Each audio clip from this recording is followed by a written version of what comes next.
우리 좋아하는 분들과 인사하겠습니다. 예수님은 그리스도이십니다. 우리 한 번 더 인사드리겠습니다. 우리 지난주 제목으로 인사드리겠습니다. 오직 복음만 말하면 됩니다. 네, 오늘 제목을 가지고 인사드리겠습니다. 자, 오직 복음만 말하면 이제 분별이 됩니다. 내가 실패했던 것들이 왜 실패가 되었는지, 내가 승리했던 것이 왜 승리가 되었든지 이유를 알고 분별하게 됩니다. 오늘 제목입니다. 반드시 실패할 것과 하나님이 주신 것입니다. 아멘. 지난 구정 연휴를 잘 지내셨습니까? 예. 구정에 빛되신 그리스도의 복음 가진 저와 여러분 때문에 가정과 가문에 흑암이 무너지고 또 새로운 응답이 시작됐을 줄 믿습니다. 지난번 이제 대만 캠프를 통해서 하나님이 여러 가지 많은 응답을 주셨다고 말씀드렸는데, 이제 그 사이에 이제 구정 때 또 이제 사진이 왔어요. 왔는데 보니까 지난번에 우리 교회 왔던 그 여자 목사님이 결혼해서 가정을 이루고 그 가문에서 지내는 첫 구정이었습니다. 구정이었는데 이제 두 가지 사진을 보내온 거예요. 그 부모님이, 남편의 부모님이, 남편은 또 목사님인데 남편의 부모님이 예수를 믿는다고 하지만, 교회를 다니지만 또 예배를 드리지만 집안에 있는 우상을 철회하지 못해서 그냥 두고 사실은 교회도 다니고 우상도 숭배하고 뭐 그런 이제 여정이었죠. 작년까지만 하더라도. 근데 이제 이번 캠프를 통해서 가문에 있는 우상의 제단을 다 허물고 이제 없애버렸습니다.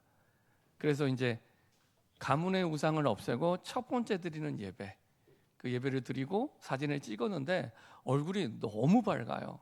그 시아버지, 시어머니죠. 얼굴이 너무 밝아요. 그러면서 그 2주 전까지만 하더라도 이 시어머니는 왜 그거 없애냐고 했던 분인데 완전히 얼굴이 달라졌어요. 보통 이렇게 뭐 가문에서 제사를 없애고 우상 숭배를 없애려고 하면 가문의 반발이 큽니다. 근데 정말로 딱 없애잖아요. 바뀌기 시작합니다. 변화되기 시작합니다. 바뀌었어요. 그리고 이제 이번에 시아버지가 그렇게 고백을 했답니다. 우리 가문의 그 왕은 예수 그리스도다. 이렇게 얘기를 했대요. 우리 가문의 왕은 그냥 단순히 주인도 아니고 왕은 예수 그리스도다. 참 감사하죠.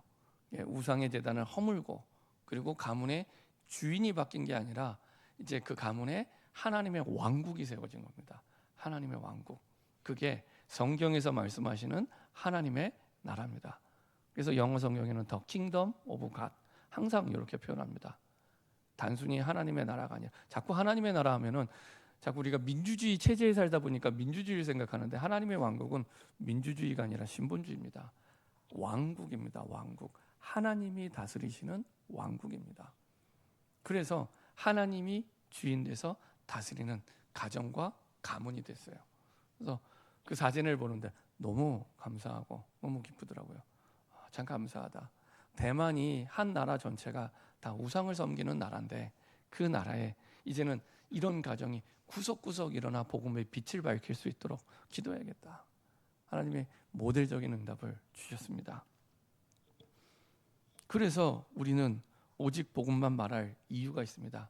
그냥 복음만 앵무새처럼 말하는 게 아니라, 왜 꼭 이 예수의 복음, 성경에서 말하는 복음, 세상의 복음은 다르죠. 세상의 복음은 돈이 복음이고요, 능력이 복음이고요, 지식이 복음이요, 좋은 대학이 복음입니다.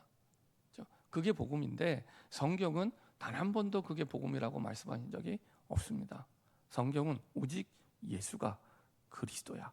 그래서 그리스도가 유일한 복음이라고 말씀하고 있습니다. 그래서 왜 복음인가? 이유를 알 때 진짜 나의 복음이 됩니다. 나의 신앙이 되고 나의 믿음이 됩니다. 왜 꼭 예수 그리스도가 나의 복음입니까? 이스라엘 백성들이 출애굽할 때 400년 동안 노예에서 헤어나지 못했는데, 그 400년의 저주와 재앙과 멸망 세트로 함께 옵니다.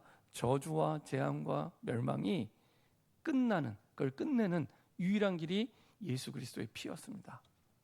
예수 그리스도의 피로 말미암아 그 피를 바를 때 사실은 나오게 돼요. 싸우지 않고 승리하게 됩니다. 그게 예수 그리스도의 복음입니다. 예수 그리스도의 복음. 그래서 복음이 아니면 그 어떤 저주, 재앙, 그리고 멸망도 막을 수 없고요. 예수 그리스도의 복음이 아니면 사람들이 말하는 운명도 바꿀 수 없습니다. 왜냐? 그 운명, 그 저주와 재앙과 그리고 멸망은 죄로부터 시작이 됩니다. 근데 죄 문제는 누구도 해결할 수가 없어요. 그래서 망하는 건 죄 때문에 망하는 겁니다. 절대로 속지 마세요. 사람 때문에, 내가 사람 잘못 만나서, 아니면 돈이 없어서, 아니면 능력이 모자라서 망하는 게 아닙니다. 성경은 죄 때문에. 그래서 죄 문제가 해결되지 않으면 잘 살아도 망하고 못 살아도 망하고, 죄 문제가 해결되지 않으면 공부를 잘해도 망하고 못해도 망하고, 죄 문제가 해결되지 않으면 능력이 있어도 망하고, 능력이 있으면 크게 망하고, 바벨탑을 쌓아 높이 올렸기 때문에, 그렇죠? 떨어질 때 충격은 어마어마합니다. 크게 망하고. 여튼 죄 문제로 말미암아, 죄 문제가 해결 안 됐기 때문에 학교에서 가르쳐 주지 않아요. 부모님이 알려줄 수 없습니다. 성경에서만 말씀하고 있습니다. 그렇죠? 죄 때문에. 왜 죄를 지었냐? 사단에게 속아서. 이 사람이 원래 나빠서가 아닙니다. 사단에게 속아서. 죄는 내가 짓지만 사단이 자꾸 우리를 속여요. 하나님의 복음의 말씀이 내 인생의 기준이 되지 않으면 내가 죄인 줄도 모르고 죄를 짓게 되는 거예요. 죄인의 자리에 서게 돼요. 네. 이게 죄인의 자리인 줄도 모르고 죄인의 자리에, 바울처럼. 바울은 내가 유대교를 열심히 믿는 그것이 하나님께 잘하는 거라고 생각했는데, 그게 복음을 막는 길이었고 죄인의 자리에 서는 거였습니다. 근데 복음이 기준이 되지 않으니까, 복음의 말씀이 기준이 되지 않으니까 분별이 안 되는 거예요. 성경을 가지고도 분별이 되지 않습니다. 그래서 복음의 말씀, 복음이 기준이 될 때 분별이 되기 시작합니다. 아, 그렇구나. 저도 그랬어요. 저도 어릴 때 교회 다니지만 복음을 모르니까 예배를 드려도, 교회를 다녀도 한 번도 빠지지 않고 예배를 드리고 수련회를 가도 늘 세상이 부러웠고 세상을 쫓아갔어요. 근데 복음을 알고 나니까 그게 아니구나. 복음 안에 진짜가 있구나. 복음 안에 진짜가 있구나. 진짜 응답이 있고, 진짜 성공이 있고, 진짜 축복이 있고, 내 자녀를 진짜 훌륭하게 키울 수 있는 길이 복음 안에 있구나. 복음 안에만 있구나. 정확히 말씀드리면 그걸 깨닫게 되고 알게 됩니다. 복음 안에만. 그래서 초대교회는 사도행전 4장 20절에 우리가 보고 들은 것을 말하지 아니할 수 없다. 애써서 힘줘서 복음을 말한 게 아니라 이게 너무 당연한 일이에요. 복음을 알고 나니까 복음 안에 길이 있고, 복음 안에 답이 있고, 복음으로 완전하고, 복음으로 충분한데 복음 말고 다른 걸 말하면서 일평생을 살아왔구나. 사단에게 속아서. 사단이 우리를 속이는 거죠. 사람으로 속이고, 일로 속이고, 문제로 속이고. 복음 안에 완전한 답이 있는데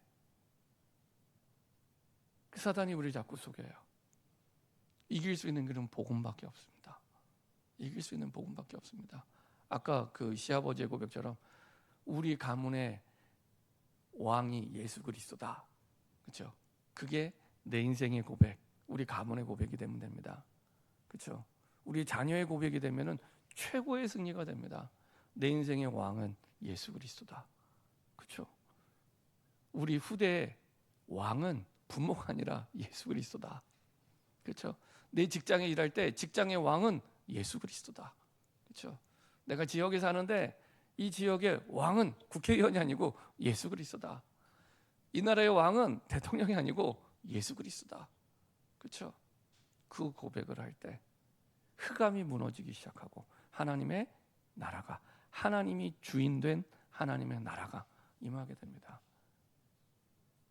그래서 복음만 말할 수밖에 없는 이유가 거기에 있습니다. 성경이 말하는 복음.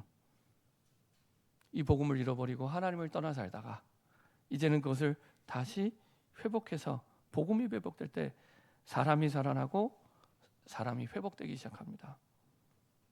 근데 이거는 나의 공로거나 나의 열심이 아니고 내 노력이 아니라 은혜로 하나님이 주신 거죠. 그래서 우리의 복음 받고 사는 삶도 은혜로, 복음의 은혜로 사는 것이지 내 열심과 내 계획과 내 노력으로 사는 게 아닙니다. 모든 것이 복음을 통과한 응답을 가지고 살아가는 겁니다. 사단은 복음 받고 나서도 우리 인생을 속이죠. 복음 받고 나서도 내 열심으로, 내 노력으로, 그리고 내 계획을 가지고 살도록. 그럼 어떻게 됩니까? 내가 힘들어져요. 내가 어려워지고요. 내가 한계에 부딪히고 내가 갈등하고 내가 고민해요. 왜 그러냐? 시작이 나예요.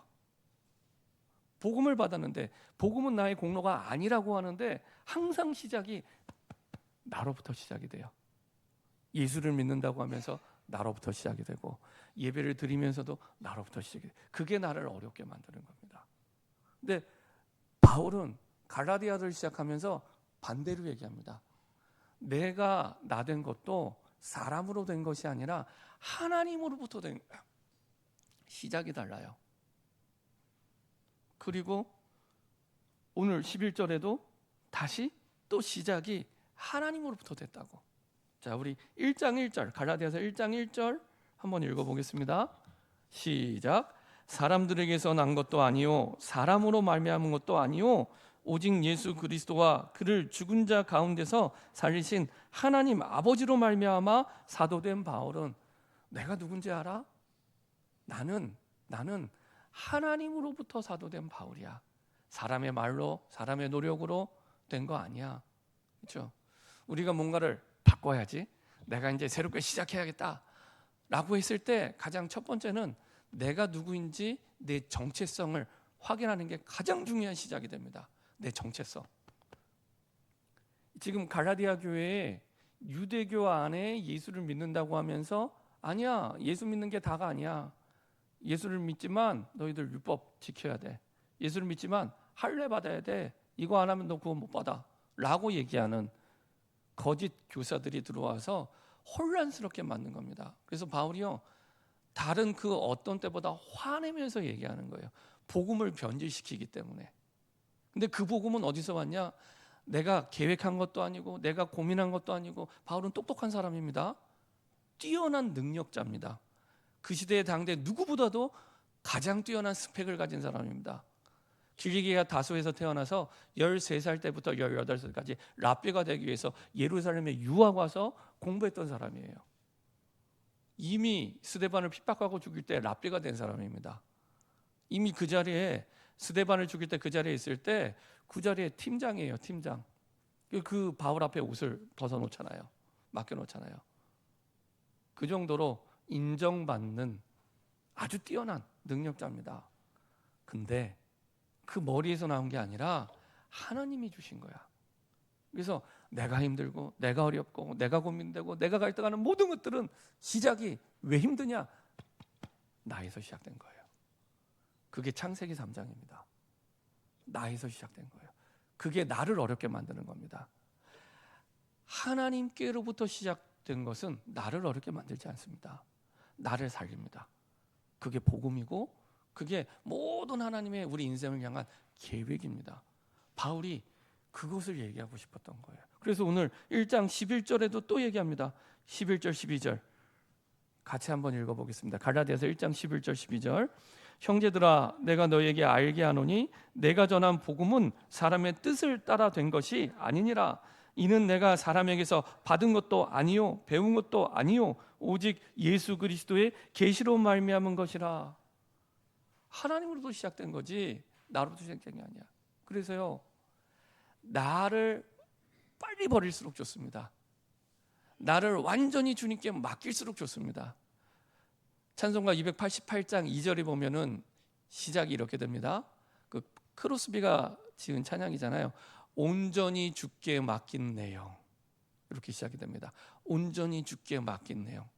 그 가사를 보면서 이 크로스비가 장님으로 생후 6개월 만에 장님이 되는데 완전히 인생을 주님께 맡겼구나. 그래서 눈 뜬 사람이 할 수 없는 평생에 9,000곡 정도의 찬양을 작사 작곡합니다. 그러니까 눈 뜬 사람이 할 수 없는 일을. 그래서 200년이 지난 우리 찬송가에도 크로스베이 찬양이 실려 있는데 그 곡들마다 다 주옥 같은 곡들이에요. 너무 은혜가 되고 너무 성경적이고 너무 복음적이고 눈 뜬 사람이 하지 못했던 일을 눈 감은 장님이 하게 됐는데 그 시작이 어디에서 시작이야? 온전히 주께 맡긴 내 영. 그 말은 내 인생의 주인은 하나님이십니다. 그걸 넘어서 내 인생의 왕은 예수 그리스도입니다. 내 인생의 왕은 예수 그리스도입니다. 그렇죠?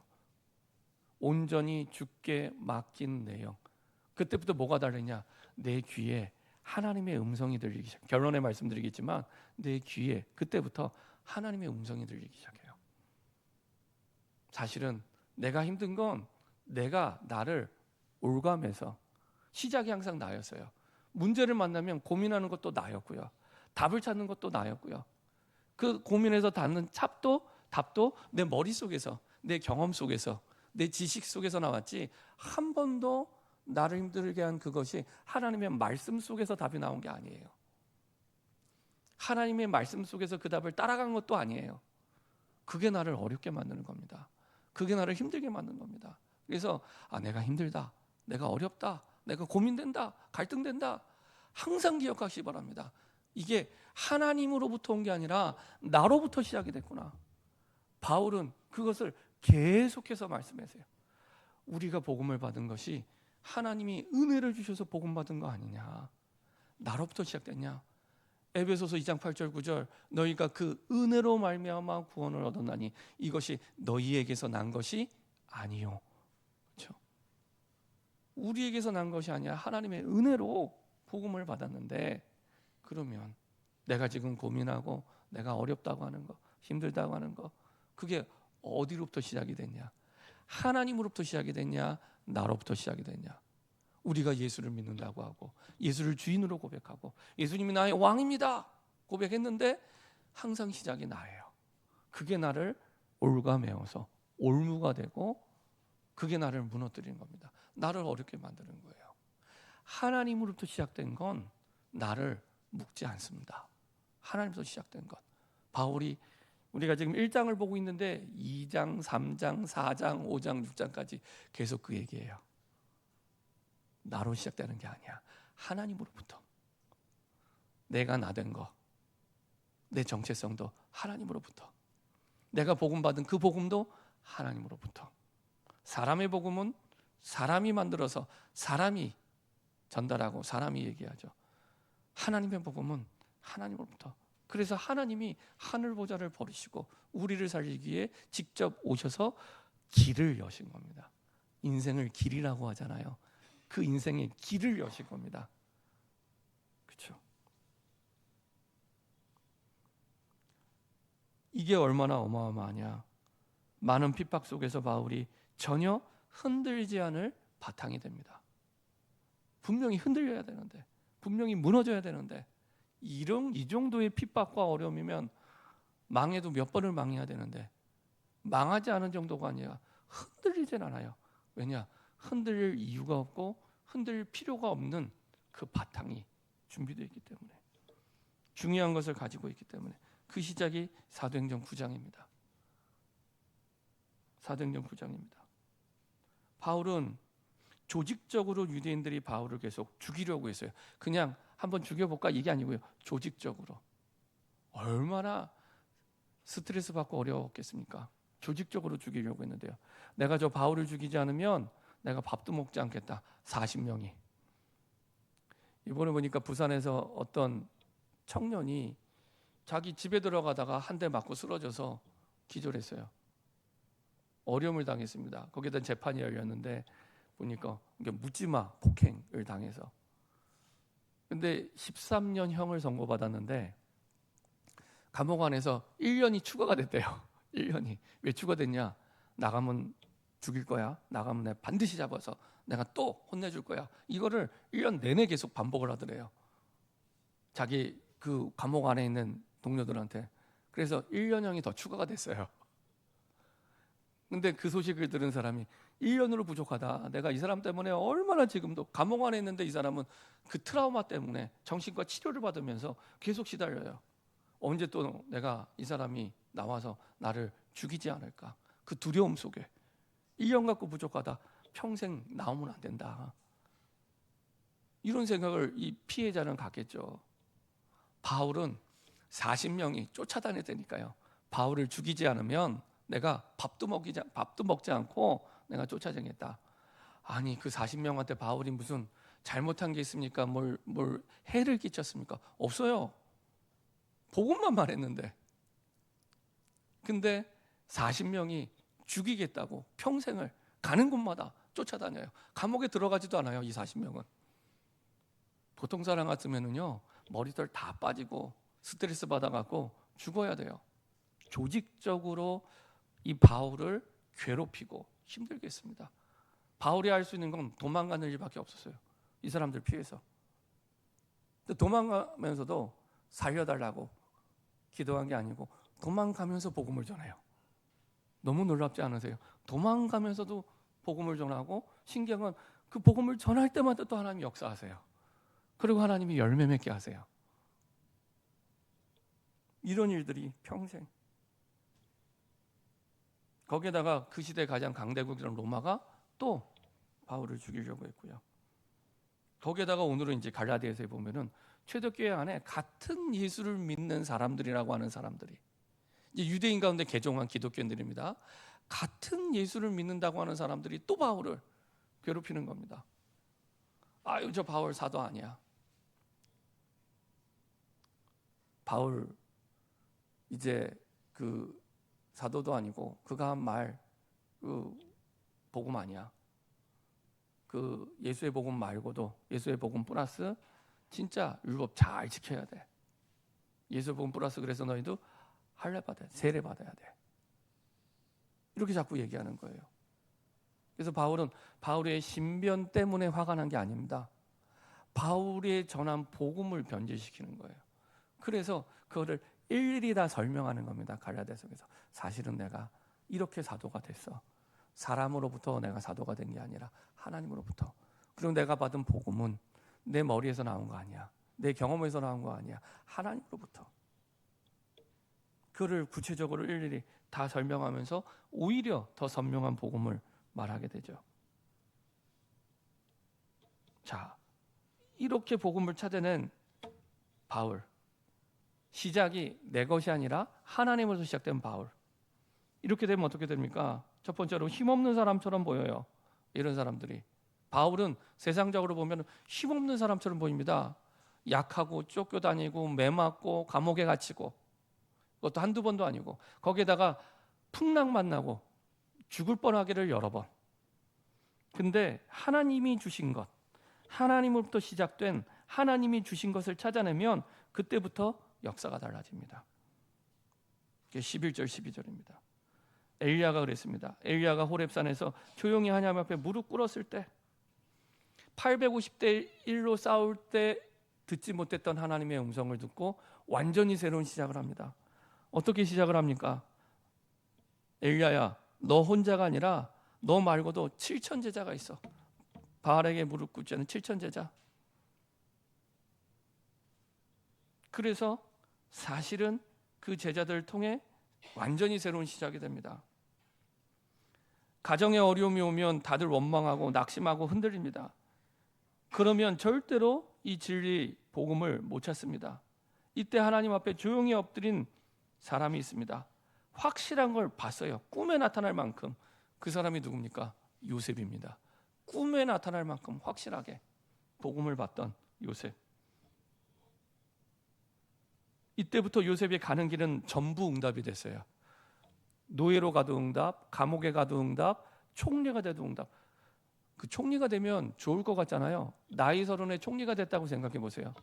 TV를 보면 지금의 국무총리도 가끔 떨리는 일들이 많던데 나이 서른에 한 나라를 책임지는 총리. 왕은 명령만 하면 되지 총리는 이거를 실행해서 열매 맺게 해야 되잖아요. 총리는. 근데 나이 서른에 총리가 됐어요. 야, 얼마나 부담스러웠을까. 근데 그것도 요셉에게는 어마어마한 응답이 됐습니다. 노예로 가도 응답, 감옥에 가도 응답, 누명 쓰고 감옥에 가도 응답, 그것도 응답. 그리고 총리가 돼도 응답. 그렇게도 공부하고 노력했는데 인생이 안 풀리고요. 최고 대학에서 공부했는데도 안 되고요. 나중에는 완전히 힘이 다 빠져서 나이가 들었습니다. 아무것도 되는 게 없고 살인자가 됐고 도망자가 됐습니다. 풀 한 포기가 나지 않는 광야에서 40년을 지내게 됩니다. 근데 어느 날 깊은 곳에서 떨기나무 앞에서 하나님의 음성을 듣게 됩니다. 이게 나이 80세 된 모세였습니다. 나이 80세 된 모세. 하나님 앞에서 조용한 시간을 갖는 가운데 하나님의 중요한 것을 그때 붙잡게 되고, 이전에 80평생에 못했던 일을 이때 다 해요. 80평생에 못했던 일, 창세기, 출애굽기, 레위기, 민수기, 신명기는 전부 80세 이후에 쓰여진 글입니다. 광야에서 이거를 그 이후로, 그리고 이스라엘 백성들 200만의 이스라엘 백성들을 출애굽시켜요. 40년 동안 풀 한 포기 나는 광야에서 먹이고 살리고 재우고 다 합니다.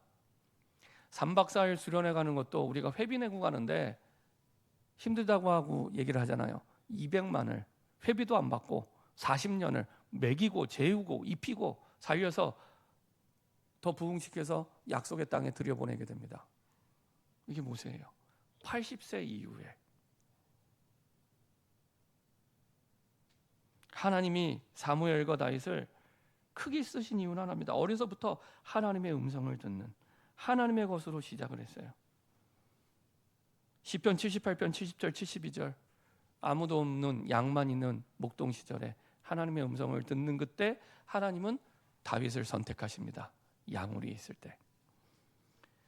사무엘상 3장, 엄마 젖을 떼고 어렸을 때부터 언약궤 곁에 있게 됩니다. 그리고 13살 때부터 하나님의 음성을 듣기 시작합니다. 그때부터 사무엘의 말이 하나도 땅에 떨어지지 아니하니라. 사무엘을 본 자는 다 하나님을 믿더라. 어마어마한 축복입니다. 나를 본 사람이 다 하나님을 믿게 된다면 이것처럼 즐겁고 행복한 일이 있겠습니까? 하늘의 기쁨으로 살아가는 거예요. 하늘의 기쁨으로. 그렇죠? 사무엘이 그 응답을 누리게 됩니다. 언제부터요? 하나님의 것으로 시작했을 그때부터. 이사야입니다. 엘리사. 열왕기하 2장 9절부터 11절 보니까 엘리야의 마지막 순간에 가장 중요한 건 얘기하죠. 당신에게 있던 갑절의 영감을 나에게 달라고. 진짜 중요한 게 무엇인지를 알게 됐죠. 이 약속의 말씀이 있었기 때문에 열왕기하 6장에 보면은 불말과 불병거가 동원돼서 한 나라를 살리는 그 한 사람이 됩니다. 이사야 역시 죽음 가운데서도 하나님이 주신 것을 붙잡고 흔들리지 않고 복음을 전합니다. 구약에 가장 많은 복음을 전하는, 그래서 신약에서 가장 많은 복음을 인용하는 그 책이 이사야서가 됐죠. 그래서 바울이 흔들려야 되는데, 외부 상황, 환경 보면 흔들려야 되는데, 망해야 되는데, 망해도 몇 번을 망해야 되는데 망할 수가 없는 거예요. 망할 수가 없는 거예요. 이 복음을 가지고, 하나님으로부터 온 것을 가지고 살았기 때문에. 초대교회는 마찬가지였습니다. 하나님으로부터 시작된 것을 붙잡고 흔들리지 않고 갈 때 그 걸음과 살아가는 모든 일들이 하나님의 응답이 됩니다. 좋은 일도 하나님의 응답, 힘든 일도 하나님의 응답, 모든 것이 하나님의 응답이 됩니다. 그래서 예수 믿는 사람은 좋다 안 좋다가 점점 없어져요. 뭐 된다 안 된다가 없어집니다. 그렇죠? 하나님부터 온 것을 붙잡고 살아가기 때문에.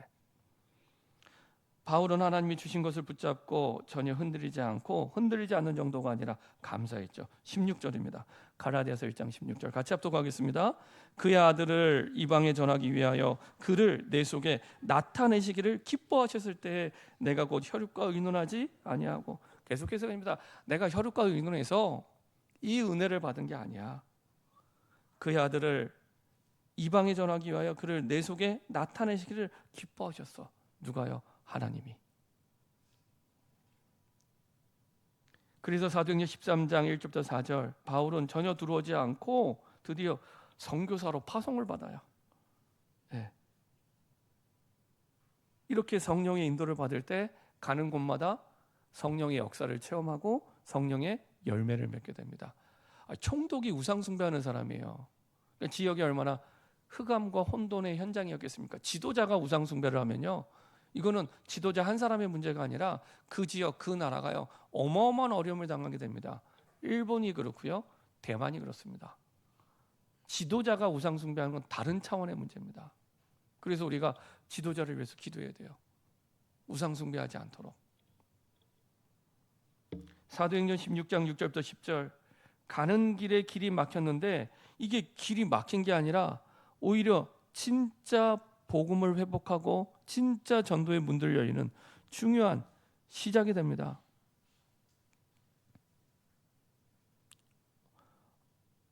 엄청난 응답의 시작이 되죠.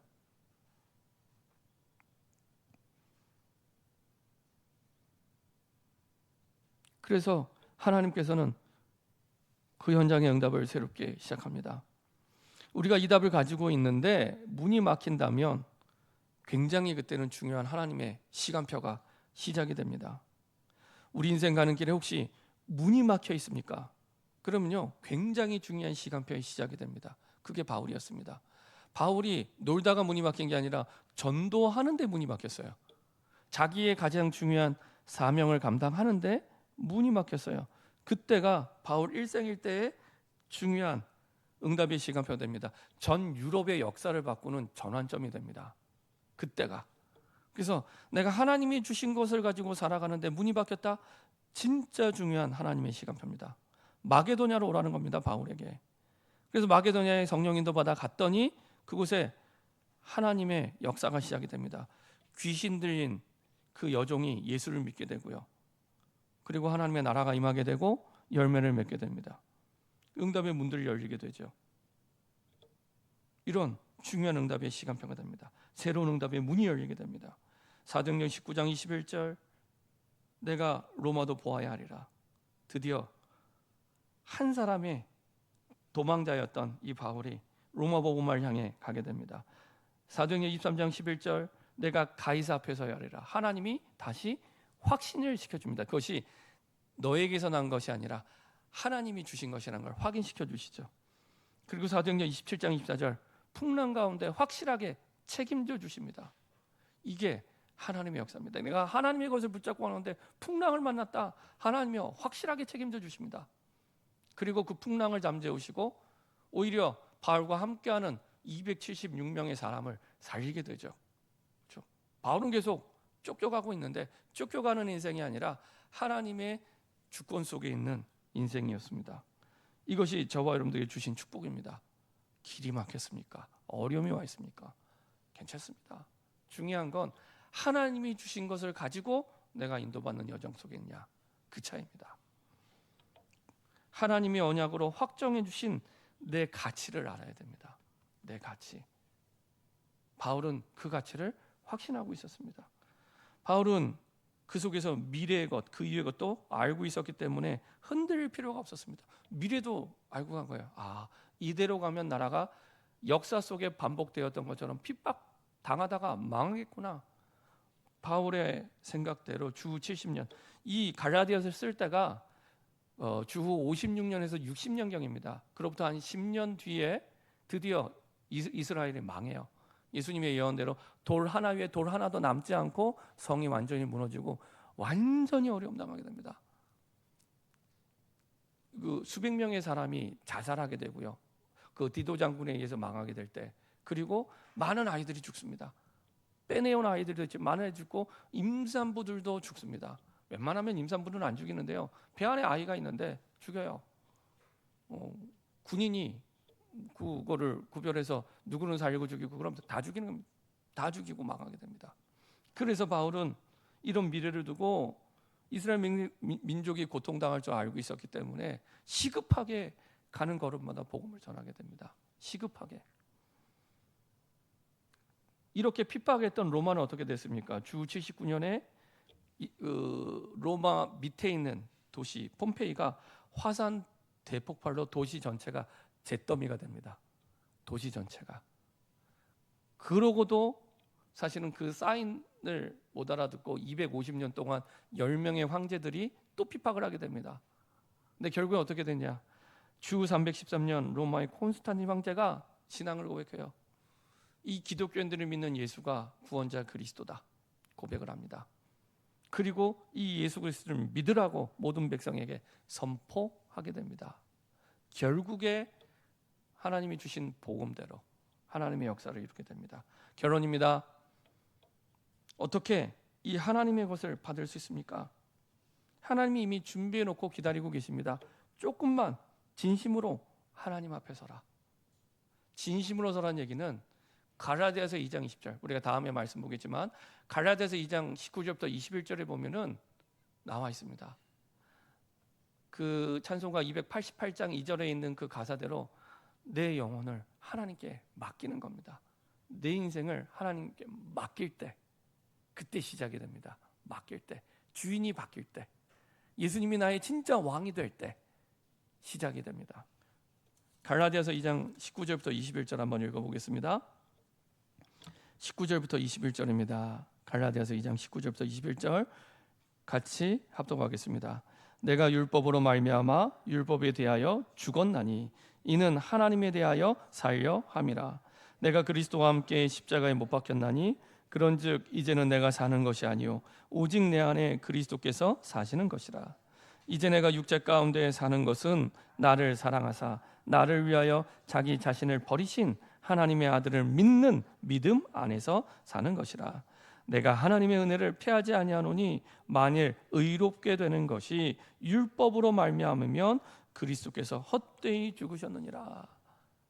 우리가 예수님을 믿는다고 하면서 내가 계획을 세우고 내 열심을, 내 노력을 가지고 내가 길을 걸어가면 당연히 한계와 어려움과 고통이 오는데 그거는 다른 의미가 아니라 자꾸 우리가 다른 고백을 하는 거예요.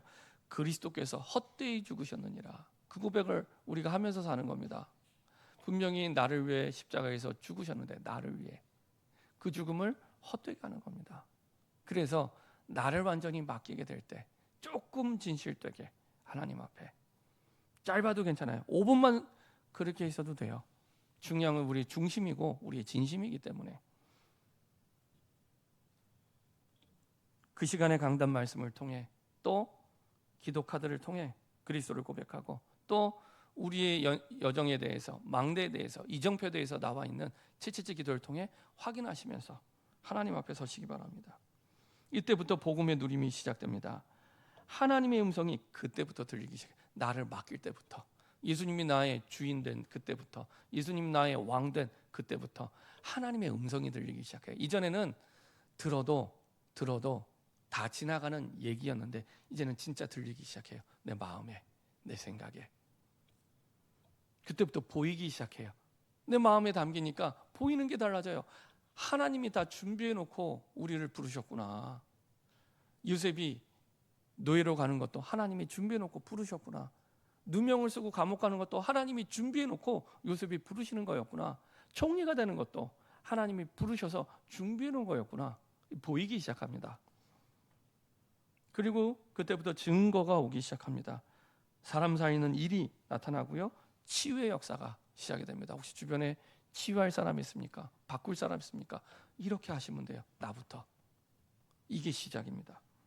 한 번도 체험하지 못한 인생의 새로운 시작이 일어나게 되고요. 다른 세계, 내가 세상 속에 사는데 하나님 나라의 세계 속에 살아가게 되는 거예요. 내가 세상 속에 살아가는데 세상의 기쁨이 아니라 하늘의 기쁨으로 살아가게 됩니다. 이것만 찾아내면 인생은 오늘부터 새로 시작이 됩니다. 이 응답이 저 여러분들에게 새롭게 시작되기를 소원합니다. 특별히 2026년 우리가 전도캠프를 시작하면서 기도 제목으로 삼고 있는 게 있습니다. 우리 기도 제목 마지막으로 고백하고 마치도록 하겠습니다. 기도 제목 같이 합독하겠습니다. 1,000망대를 세우는 주여 교회. 1번입니다. 사모늘의 인생 망대 세워지게 하옵소서. 2번입니다. 하나님께서 내 현장에 완벽하게 준비하신 응답을 보는 눈이 열리게 하옵소서. 3번 12지역, 12제자, 12지교회 시스템이 세워지게 하옵소서. 이렇게 응답받는 저 여러분 되길 소원합니다. 우리 합심해서 한번 기도하겠습니다.